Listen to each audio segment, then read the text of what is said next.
um tempo de exposição da palavra de Deus. Hoje nós começaremos a estudar a primeira carta escrita por João.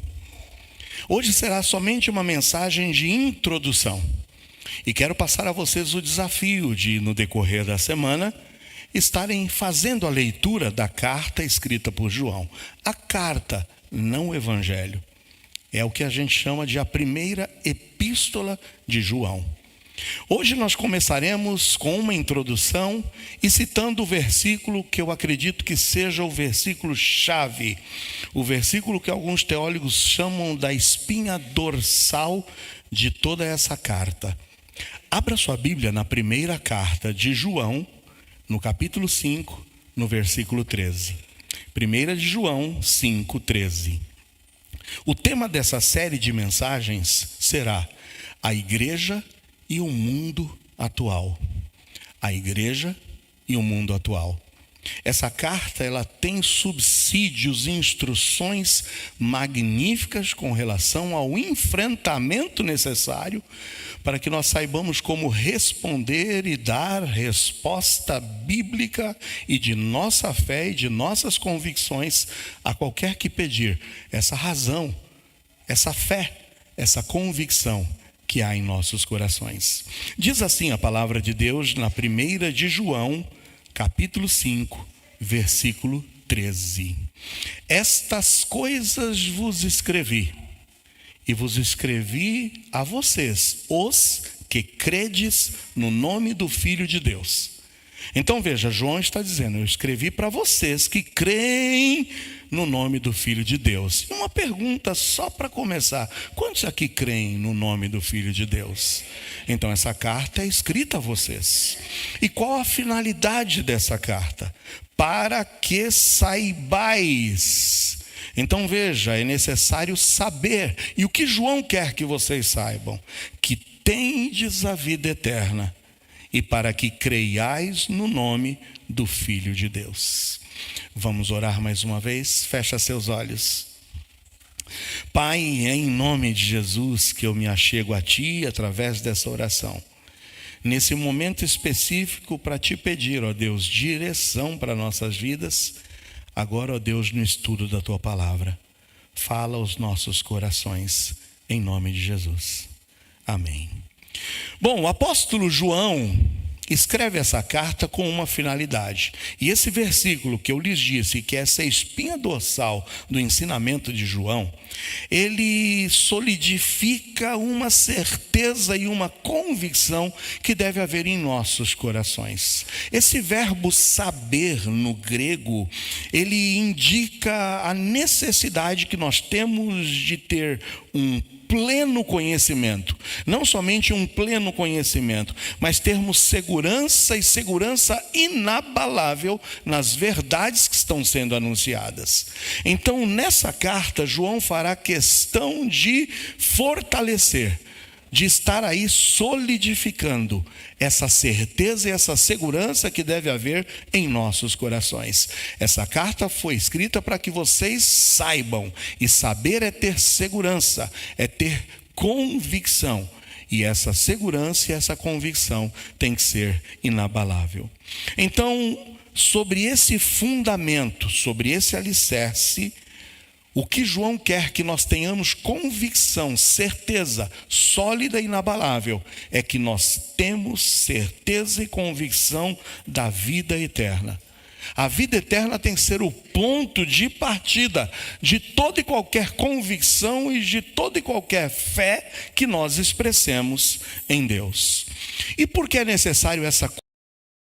Porque nessa nossa relação entre a igreja e o mundo atual, nós estamos diante de um mundo volúvel, um mundo marcado, como alguns chamam, por uma confusão de vozes. E eu vou dizer para vocês algumas dessas confusões, de muito barulho e ruído, que muitas vezes atrapalham atrapalha essa nossa convicção, atrapalha esse nosso entendimento do que é a vontade de Deus. O mundo atual, com uma velocidade frenética, imensa e excesso de informação que a gente recebe a cada instante, tem produzido uma geração, e olha a geração atual, irmãos. Os nossos adolescentes e os nossos jovens têm vivido ansiedade e incertezas por conta dessa confusão e desse ruído. Vou te dar pelo menos 3 exemplos. Quando eu disse sobre a velocidade de informação, você já notou que no passado, quando nós buscávamos uma informação, não era tão fácil de ser conseguida. Quando você tinha o seu trabalho escolar a ser feito, onde você ia buscar informações? Se você tivesse um pouquinho mais de condições financeiras, você tinha na sua casa uma fonte de informação. Quantos aqui são da época que tinha lá a sua enciclopédia Barça? Alguém se lembra da Barça?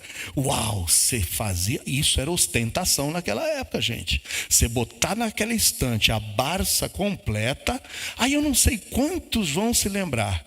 Meu pai começou a colecionar. A gente ia na banca de jornal e comprava os fascículos que se chamava da revista Conhecer. Quem se lembra da Conhecer? Aí, tá vendo? Vocês são da minha época, tá vendo? Olha que coisa. E o Conhecer, você ia comprando os fascículos e depois você encadernava. Até hoje a gente tem essa coleção de Conhecer encadernada em capa dura. Mas é interessante. Quando você não tinha condições de formar esse seu compêndio de informações, você tinha que pegar o seu busão, e na época você tinha que ir até Santo Amaro, lá na João Dias, e procurar a biblioteca. E lá na biblioteca você ia fazer sua pesquisa para as informações. Irmãos, como que é hoje? Você tem a informação na ponta dos seus dedos, no celular. E a velocidade com que as informações chegam e mudam é fantástico. Então, nessa velocidade de informações, a gente sempre é indagado. O que você pensa sobre isso? Qual a sua opinião? O que você acha? E a gente precisa ter respostas diante dessas indagações. Em cima dessa velocidade de informações, nós vivemos o que hoje os sociólogos chamam de fluidez da informação. Já ouviu? Fluido, fluidez. Porque é uma coisa que muda constantemente. Eu não teria nenhuma dificuldade de fazer uma pergunta para qualquer pessoa há pouco tempo atrás. O que é um homem? O que é uma mulher? Mas hoje, qual é a resposta para essa minha pergunta? Hoje, pelo menos 4 características são colocadas no meio dessa informação tão simples que era definir o que é um homem e uma mulher. Hoje as pessoas dizem, existe o sexo biológico, que é aquilo que você nasceu. Quem nasceu homem aqui? Diga amém. Quem nasceu mulher? Só que isso não basta. Porque hoje em dia dizem que além disso existe a identidade de gênero, que é como a pessoa se vê.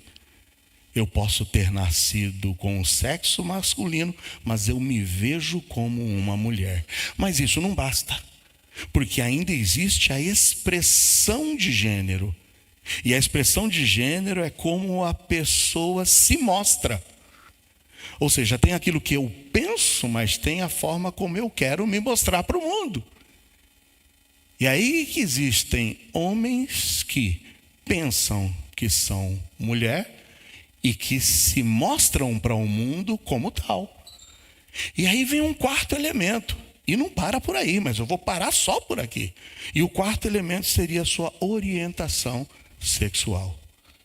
Então não é difícil você encontrar um homem que se vê como mulher e que se mostra como mulher, mas que na sua expressão de orientação sexual ele disse: eu sou uma mulher lésbica. Não é confuso isso? Ah, meu Deus do céu, como é que isso entra na cabeça?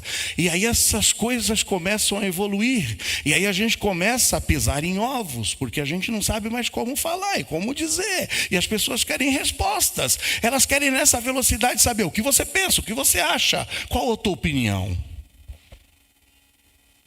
Aí eu diria ainda um terceiro aspecto de toda essa velocidade frenética de informações, que tudo isso acaba culminando em uma crise de todas as nossas instituições. Porque começa a haver crise familiar, quando em cima disso, já o conceito de família que nós tínhamos foi totalmente modificado. E aí a instituição família passa a ser um obstáculo para o avanço de todos esses pensamentos fluidos. Aí a tua criança vai para a escola e a mãe fica lá esperando. Será que não vai ter nada para o Dia das Mães? Não, não tem mais Dia das Mães, porque você não pode mais chamar a mãe de mãe, porque você vai constranger aquela família que não tem mãe, mas que tem 2 homens que se apresentam como sendo seus pais. Ah, então se não tem Dia das Mães, não pode ter Dia dos Pais? Não, não vai ter mais Dia dos Pais. E a gente começa a ver as instituições se enfraquecendo. Quando a gente olha para Tainara, por exemplo, e seria tão simples definir o que é a Tainara. Eu falaria uma mulher. Não, ela é uma pessoa que gesta. Vocês começam a perceber em que mundo que a gente está caindo? E como é que a gente reage diante de toda essa crise? É nesse cenário que parece que a gente está pisando em areia movediça que a gente vai olhar para a carta de João para a gente ver como que deve ser o relacionamento da igreja com esse mundo atual. Só que, irmãos, a eficácia dessa série de mensagens, desse estudo bíblico, que eu espero que seja profundo, não depende apenas da clareza da exposição, não depende só do pastor vir aqui dizer para vocês a opinião minha e a opinião bíblica, mas deve haver na vida de vocês, em cada um de vocês, a prontidão espiritual de quem quer ouvir, alinhar, mas ouvir e alinhar, tudo isso à luz dessa palavra.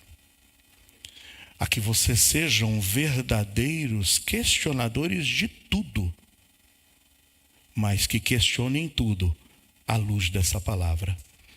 Por isso que o primeiro ponto dessa mensagem preparatória, a gente não vai entrar na carta de João ainda, só usei o versículo 13 do capítulo 5 como uma base. Vocês precisam saber, vocês precisam ter convicção do que vocês creem e acreditam. Então, o primeiro ponto dessa mensagem, a primeira reflexão, é que essa certeza e essa convicção bíblica do que Deus diz, ela deve ser a nossa âncora. A certeza e a convicção têm que ser âncora em nossas vidas. A palavra é a tua âncora. É a palavra que te sustenta, te posiciona e te dá segurança.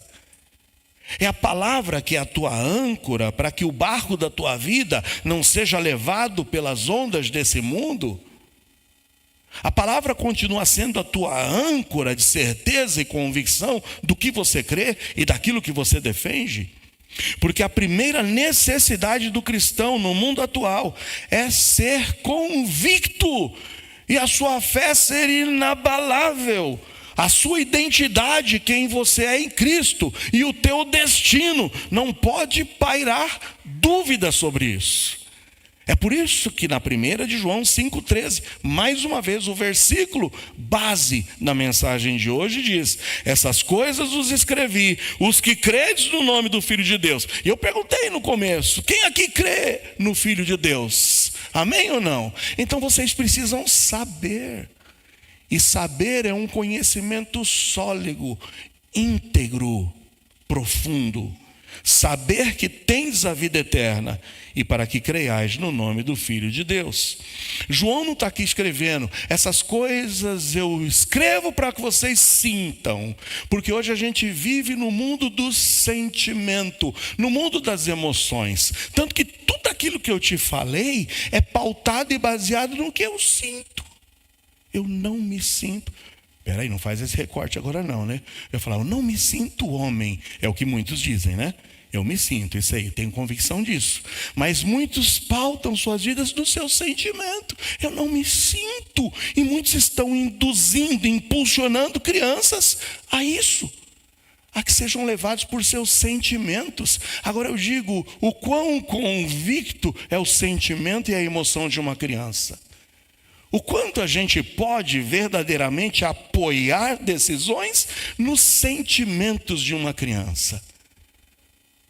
E hoje, no meio desse mundo pautado, edificado, alicerçado somente em emoções e sentimentos, é que João vem, escreve essa carta e diz, vocês precisam saber, vocês precisam ter convicção.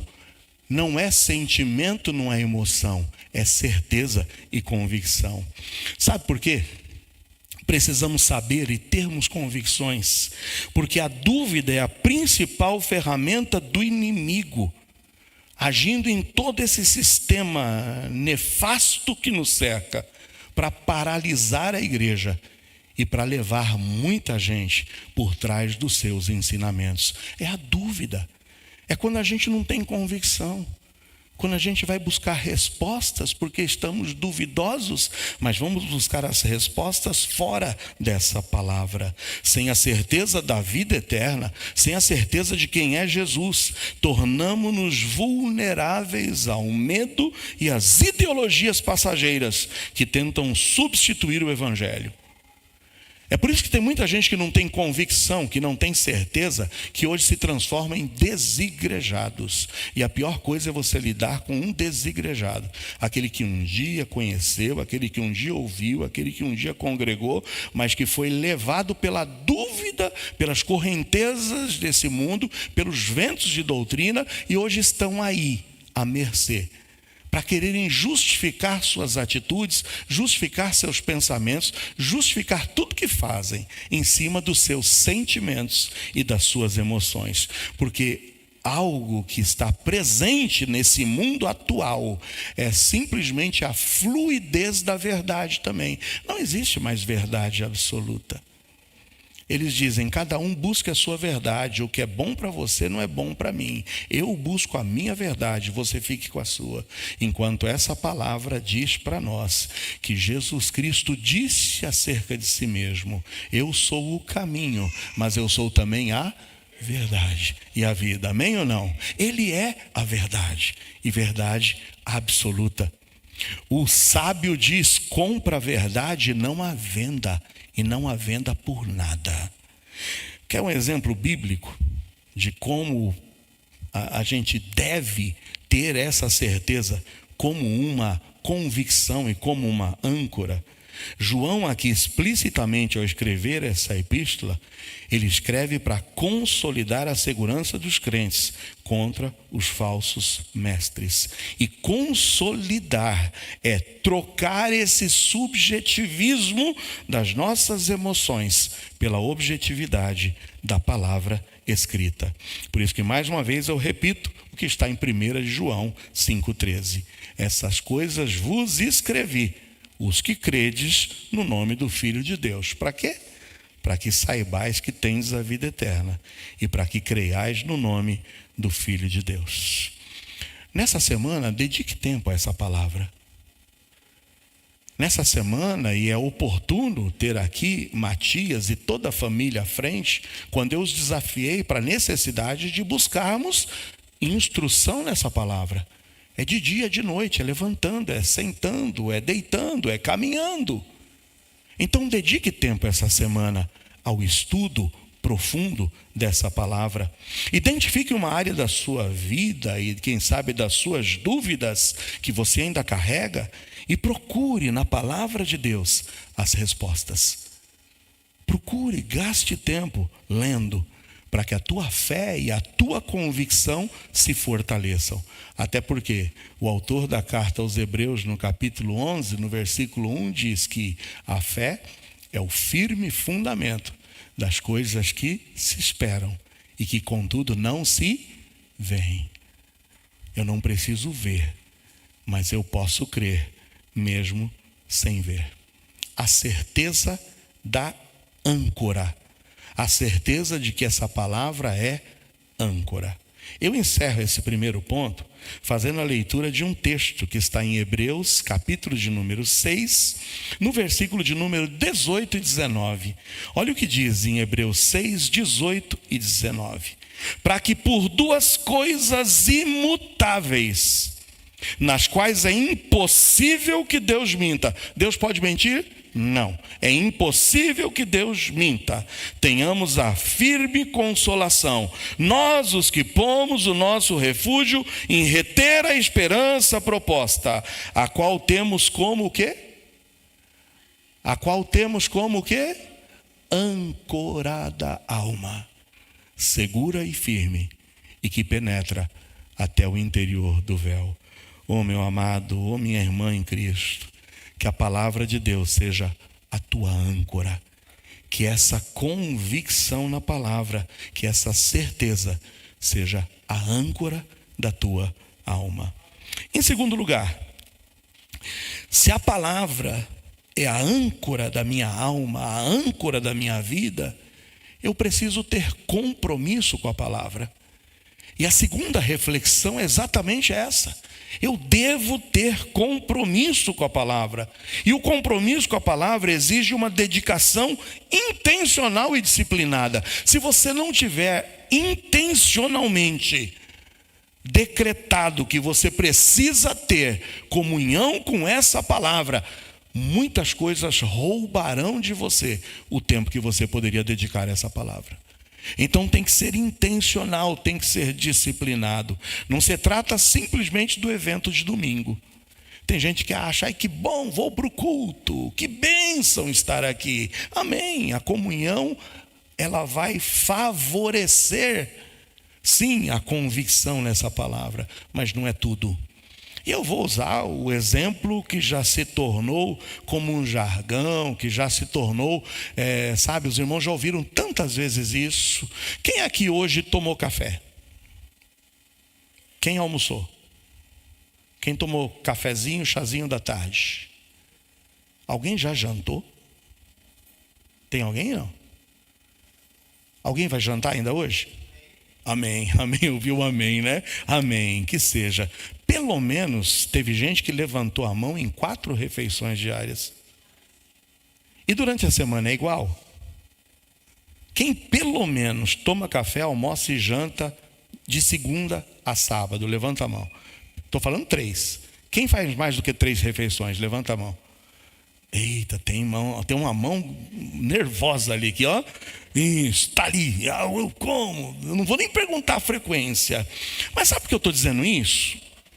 Porque se eu afirmei que a minha convicção na palavra é a âncora que rege a minha vida, eu estou aqui dizendo para vocês que eu preciso ter compromisso então com essa palavra. E quantas refeições de palavra você faz durante a tua semana? Quantas vezes você se alimenta dessa palavra? Eu não estou dizendo que você tem que ser guloso, gula, porque tem gente que come além do que precisa. Eu não estou dizendo que a palavra nunca seja para nós suficiente e que a gente... O que eu estou dizendo para vocês é realmente uma leitura de qualidade. E você não pegar e falar, o que o Senhor tem para mim hoje? Deixa eu ver, Senhor, fala comigo. Mas tu és nosso Pai, ainda que Abraão não nos conhecesse, Israel não nos reconhece, tu, ó Senhor, és nosso Pai, nosso Redentor, desde a antiguidade é o teu nome. Poxa, gostei, esse eu gostei. Peguei aqui, olha, uau, se você quiser ver esse texto, está em Isaías 65, 16. Peguei um texto bom. Aí você fala, que lindo, medita nisso. Mas tem gente que chega aqui depois e fala e vai para outro. Então Josué deu ontem aos príncipes do povo, dizendo: passai pelo meio do arraial e ordenai ao povo, dizendo: provede-nos de comida, porque dentro de 3 dias passarei esse Jordão, para que entreis a possuir a terra. Uau, aí tem gente que já pega esse texto e vai falar: o Senhor vai me dar aquilo que eu estou querendo, é só eu passar o Jordão, onde eu pisar o pé tudo é meu. Já começa a ter as interpretações que a Bíblia não está dizendo que é isso. Eu estou dizendo para ter um tempo de qualidade, irmãos. Faça uma alimentação constante, intencional e disciplinada dessa palavra. Nas quartas-feiras nós temos estudado aqui acerca de mordomia. Na escola bíblica dominical temos ensinado e aprendido sobre obediência e submissão. E quanto tempo você tem dedicado a esse estudo bíblico?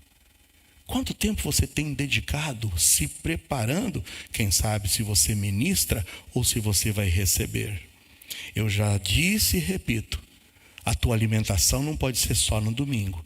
Porque se você comer e almoçar somente no domingo e ficar de segunda a sábado sem comer nada, você vai definhar na tua vida física. E da mesma forma que você tem necessidade de suprir o teu físico, você precisa também suprir o teu espírito. Por quê? Porque a maturidade espiritual não é fruto de acaso, mas de submissão e obediência ao Senhor. Não existe osmose no meio cristão. E sabe o que é osmose? Tem gente que acha: eu vou deitar sobre a Bíblia, eu vou fazer da Bíblia o meu travesseiro. Quem sabe durante o meu sono as palavras saem daqui e entram no meu cérebro. Não tem esse tipo de transmissão. Por isso que a Bíblia exige de você compromisso com a palavra. Porque se não houver compromisso com a palavra, o culto não passará do que um entretenimento religioso. Se você não tiver compromisso com essa palavra, o culto não passa de entretenimento. É por isso que tem gente que pinga de galho em galho, porque vai buscar entretenimento. Onde é que tem mais emoção? Onde é que tem a música que eu gosto? Onde é que tem a palavra que me acaricia? Entretenimento. Agora, quando a gente sai do culto aqui, se não tiver prática dessa palavra, de nada adianta. Por isso que a palavra tem que ser a nossa âncora. E se ela é a nossa âncora, ela tem que receber de mim e de você compromisso com ela. D.L. Moody já dizia que a Bíblia não nos foi dada somente para nossa informação, mas a Bíblia foi dada para nossa transformação. Nunca me esqueço da frase que sempre escrevíamos na Bíblia, na contracapa. Quando você ganhava uma Bíblia nova, você escrevia. Era prática. Naquela época lá da minha juventude, você escrevia a célebre frase: ou esse livro me afastará do pecado, ou o pecado me afastará desse livro. Percebe? Ou essa palavra te afasta do pecado, ou é o pecado quem te afastará dessa palavra. Por isso, reserve durante a semana, intencionalmente, regularmente, tempo para se alimentar dessa palavra. Em primeiro lugar, eu disse que a certeza e a convicção da palavra deve ser a nossa âncora. E se é a nossa âncora, deve haver compromisso teu e meu com essa palavra. Por quê?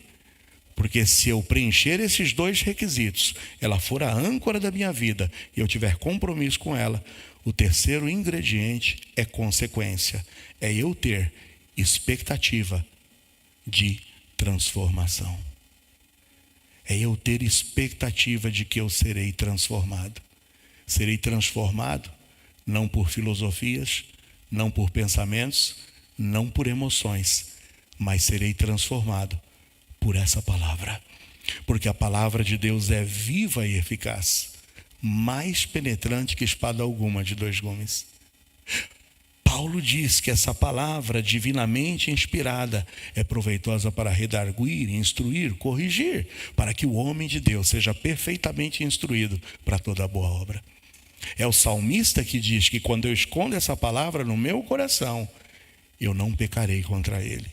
É o salmista quem também diz que lâmpada para os meus pés é a tua palavra e luz para o meu caminho.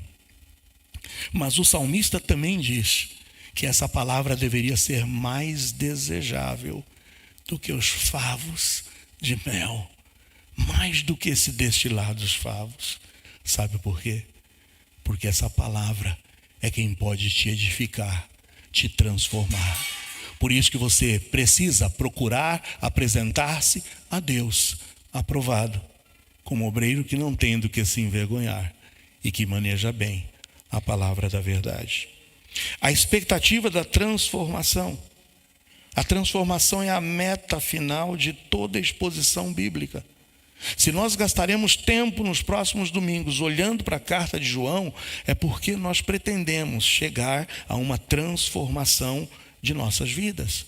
E essa transformação vem através da exposição da palavra de Deus. Deus nunca vai nos revelar a sua vontade apenas para satisfazer o nosso ego, para satisfazer os nossos desejos, ou para satisfazer até a nossa curiosidade intelectual.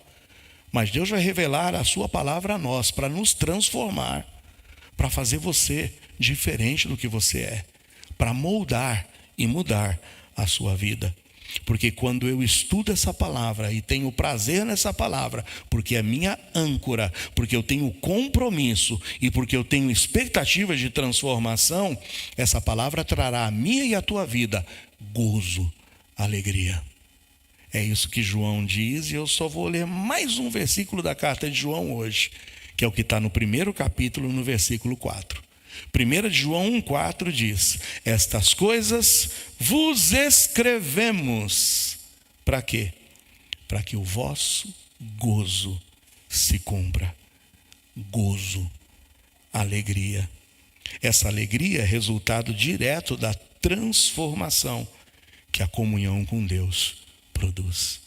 É a alegria que o salmista expressa no Salmo 122. Alegrei-me quando me disseram, vamos à casa do Senhor. Está feliz hoje? Está alegre hoje? Que a palavra continue te trazendo esse prazer. Porque C.S. Lewis disse uma certa vez que Deus é o único que pode nos aceitar como somos, mas Ele nos ama demais para nos deixar onde nos encontrou. Percebe a profundidade? Deus é o único que nos aceita como somos. Amém ou não? Mas Ele nos ama tanto que Ele não quer que nós continuemos onde Ele nos encontrou. Tua vida precisa mudar. Porque assim, se alguém está em Cristo, nova criatura é. As coisas velhas se passam e tudo se faz novo. Amados, a jornada que iniciamos hoje e que vai se prolongar pelos próximos domingos, à luz da primeira carta de João, ela não é apenas um estudo sobre uma carta antiga, não é só mais um conteúdo expositivo da palavra de Deus, mas será para nós um manual de sobrevivência diante de tanta coisa volúvel que esse mundo tem carregado e tem nos iludido.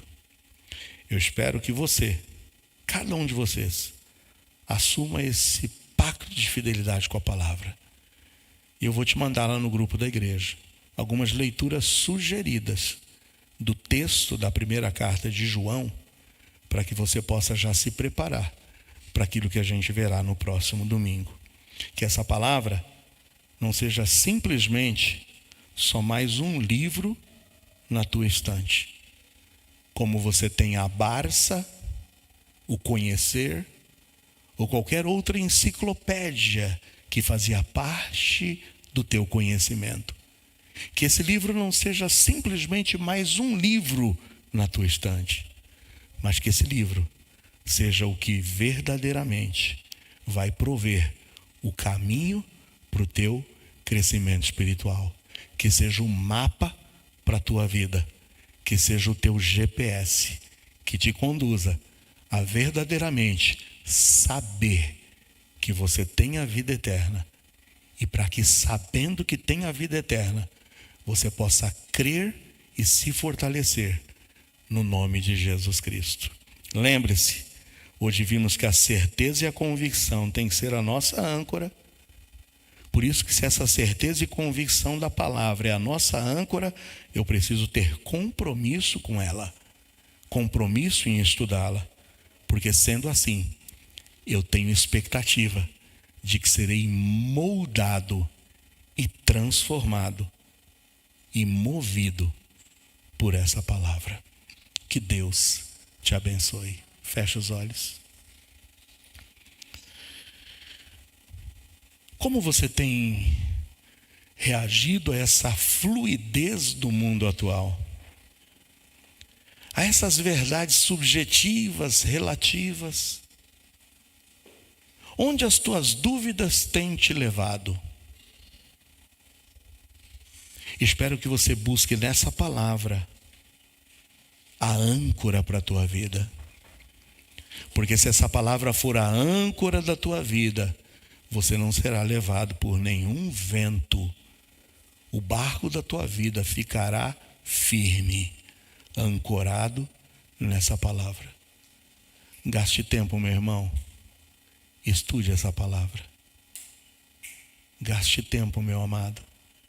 Porque se ela for a tua âncora e você tiver compromisso com ela, tenha certeza, a tua vida será transformada e a alegria inundará o teu coração.